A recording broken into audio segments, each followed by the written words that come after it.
الہم ارجل یمشون بہا، کیا ان کے پیر ہیں چل سکے ان سے؟ ام لہم ایدی یبطشون بہا، یا ان کے ہاتھ ہے کہ پکڑے ان سے؟ ام لہم اعین یبصرون بہا، یا ان کی آنکھیں ہے کہ دیکھ سکے ان سے؟ ام لہم آذان یسمعون بہا، یا ان کے کان ہے کہ سن سکے ان سے؟ قل ادعوا شرکاءکم، آپ فرمائیے پکارو اپنے معبودوں کو، ثم کیدونی، پھر میرے خلاف سازش کرو، فلا تنظرون، مجھے مہلت مت دو۔ ان ولی اللہ الذی نزل الکتاب، بے شک کارساز میرا وہ اللہ ہے جس نے نازل فرمائی کتاب، وہو یتولی الصالحین، اور وہ خوب دوستی فرماتے نیکوکاروں کے ساتھ۔ یہ آیت اکسیر ہے خدا کی محبت کو متوجہ کرنے کے لیے۔ والذین تدعون من دونہ، جن کو تم پکارتے ہو اس کے سوا، لا یستطیعون نصرکم، ان سے نہیں ہو سکتی ہے تمہاری مدد، ولا انفسہم ینصرون، اور نہ وہ اپنی مدد خود کر سکتے ہیں۔ وَإِن تَدْعُوهُمْ إِلَى الْهُدَىٰ، اور اگر آپ پکارے ان کو ہدایت کی طرف، لا يسمعوا، سن بھی نہیں سکتے، وَتَرَاهُمْ يَنظُرُونَ إِلَيْكَ، آپ دیکھتے ہیں کہ دیکھ رہے ہیں تجھے، وَهُمْ لَا يُبْصِرُونَ، وہ دیکھ نہیں سکتے۔ سورہ نحل میں آئے گا اموات غیر احیاء، وہ یہ تو مردے ہیں زندے نہیں، وما یشعرون ایان یبعثون۔ خذ العفو وامر بالعرف، عفو کرتے رہے اور عرف کے مطابق حکم دے، یعنی نیکی کا حکم دے، عرف معروف۔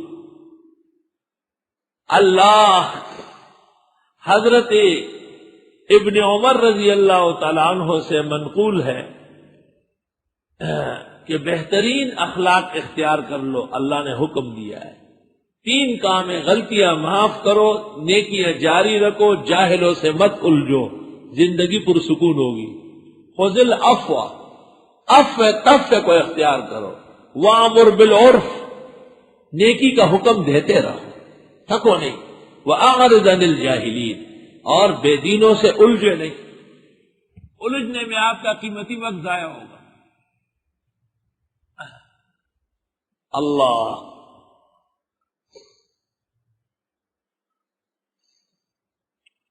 اس آیت میں دلیل ہے کہ عرف بھی دلائل میں سے ایک دلیل ہے۔ عرف عام اور عرف خاص، مسائل العرفیہ فقہ میں مستقل عنوان ہے۔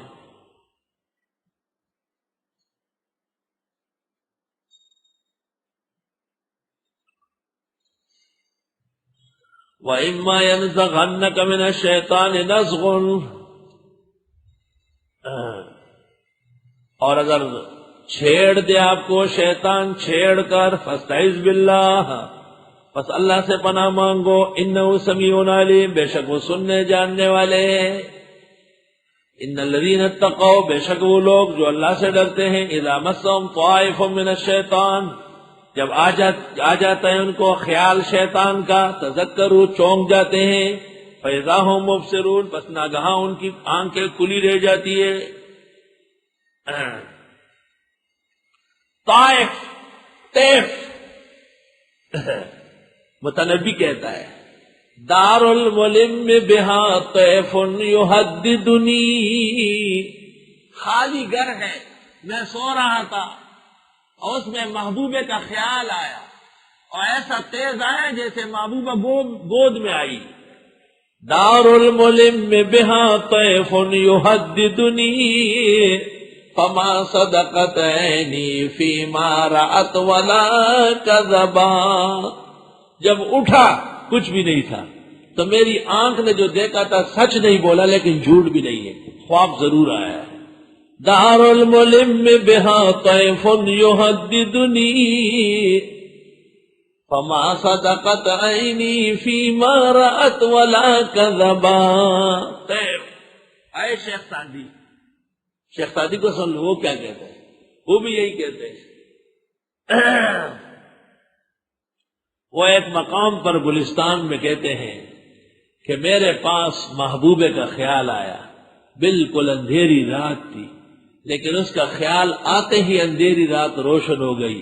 فقلت له اہلا وسہلا ومرحبا. یا رب، طائف ایک معنی میں ہے محبوبے کا خیال.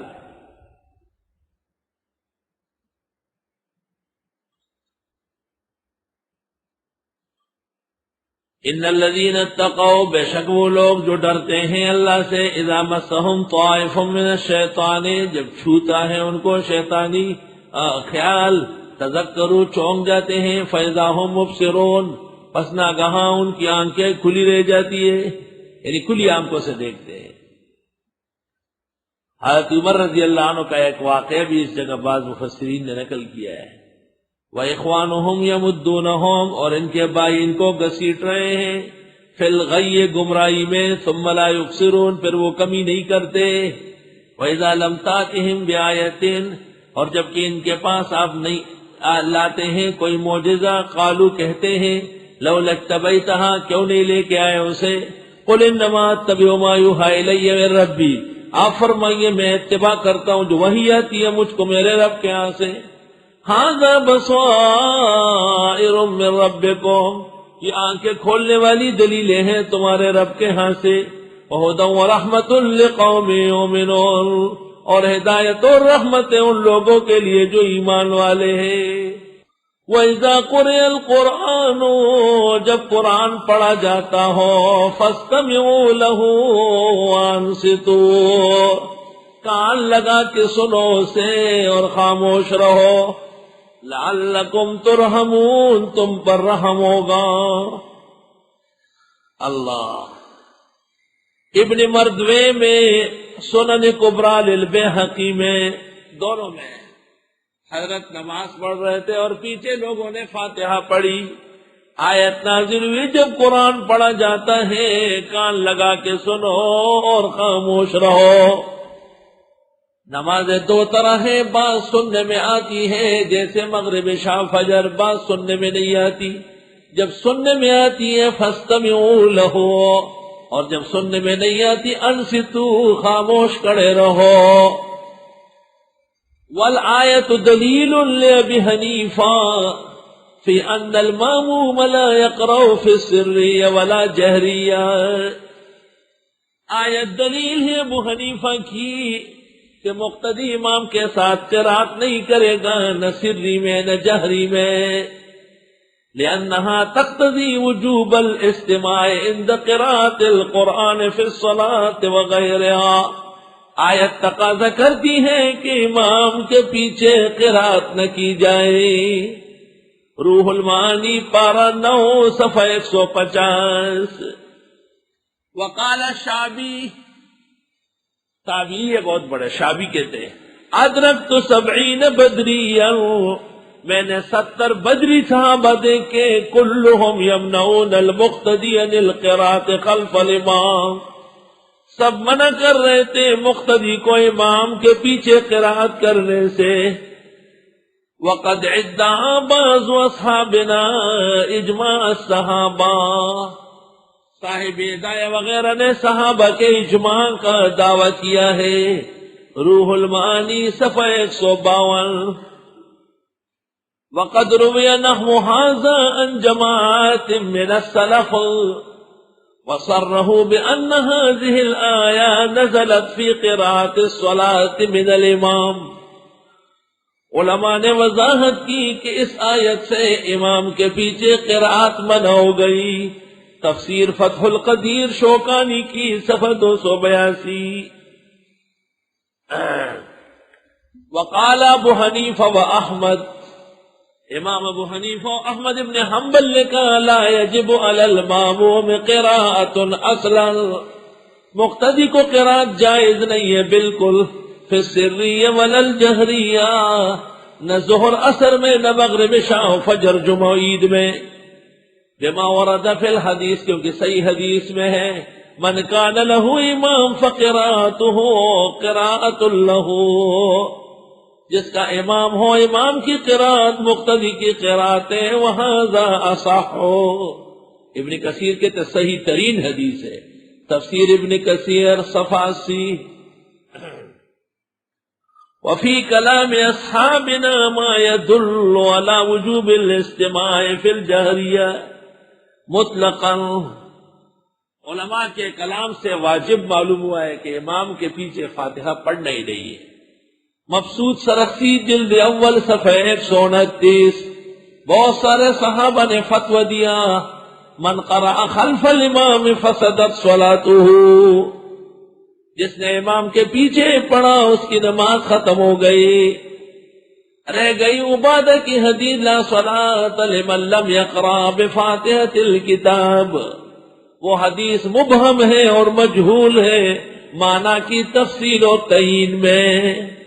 اس کے فوراً بعد ابو ہریرہ کی حدیث ہے بخاری میں، اس میں ہے فقرا ما شئت من القرآن، جو چاہو قرات کرو. تعین فاتحہ وہی ختم ہو چکی ہے. نیز عبادہ بن صامت سے سنن کبریٰ بہقی میں ہے کہ آہستہ آہستہ دل میں پڑھ سکتے ہیں، زبان سے نہیں. نیز جب حدیث میں محل معلوم نہ ہو تو احکام شدت کے ساتھ نافذ کرنا مشکل ہے، جبکہ دو حدیثیں معارض ہیں. ایک من کان لہ امام فقراۃ الامام لہ قراء، یہ ترمذی کی آخری حدیث ہے وہذا صح، اور دوسری مسلم کے اندر اذا قرأ فانصتوا، جب امام پڑھ رہا ہو تو مقتدی خاموش رہے. وَإِذَا قُرِئَ الْقُرْآنُ، جب قرآن پڑھا جاتا ہو فَاسْتَمِعُوا لَهُ، کان لگا کے سنو. استماع کے معنی کوشش کرو، ہو سکتا ہے آواز نہ پہنچے. وَأَنصِتُوا، خاموش رہو. لَعَلَّكُمْ تُرْحَمُونَ، تاکہ تم پر رحم ہو.